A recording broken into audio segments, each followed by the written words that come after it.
সীতাকুণ্ড উপজেলার জঙ্গল সলিমপুরে আইনশৃঙ্খলা বাহিনী অভিযান চালিয়ে বিপুল পরিমাণ আগ্নেয়াস্ত্র, গোলাবারুদ ও বিস্ফোরক দ্রব্য উদ্ধার করেছে। এ ঘটনায় অস্ত্র ও বিস্ফোরক আইনে পুলিশ ও র্যাব ৩টি মামলা করেছে। মঙ্গলবার নগরের কুলসি এলাকায় চট্টগ্রাম রেঞ্জ ডিআইজি কার্যালয়ে যৌথ সংবাদ সম্মেলনে এসব তথ্য জানানো হয়। সংবাদ সম্মেলনে চট্টগ্রাম রেঞ্জ ডিআইজি বলেন, অভিযানে ২২ জনকে গ্রেপ্তার করা হয়েছে।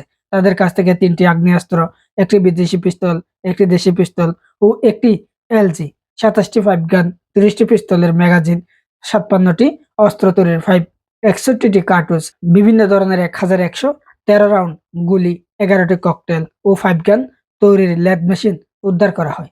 এছাড়া ১৯টি সিসি ক্যামেরা, 3D ডিভিআর, একটি পাওয়ার বক্স এবং ২টি বাইনোকুলার উদ্ধার করা হয়। অস্ত্র ও বিস্ফোরক উদ্ধারের ঘটনায় ৩টি মামলা করা হয়েছে। তিনি আরো বলেন, অভিযানে উল্লেখযোগ্য ব্যক্তিকে পাওয়া যায়নি, সেখানে অপরাধীদের লুকিয়ে থাকারও সুযোগ নেই। তিনি বলেন, অভিযানের আগেও যে জায়গায় মানুষ ও প্রশাসন যেতে ভয় পেত, সেই জায়গায় মানুষের ভয় কাটানোর জন্য অভিযান চালানো হয়েছে। সন্ত্রাসীরা এলাকা ছেড়ে পালিয়েছে। এখন নিয়মিত টহল টিম যাবে, চেকপোস্ট বসানো হবে, অবকাঠামোগত উন্নয়ন করা হবে।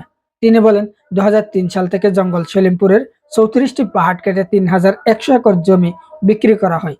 কার মদদে ও কিভাবে বছরের পর বছর ধরে ইয়াসিন ও জলিল মেম্বার আধিপত্য বিস্তার করেছিল তা উদ্ঘাটন করা হবে।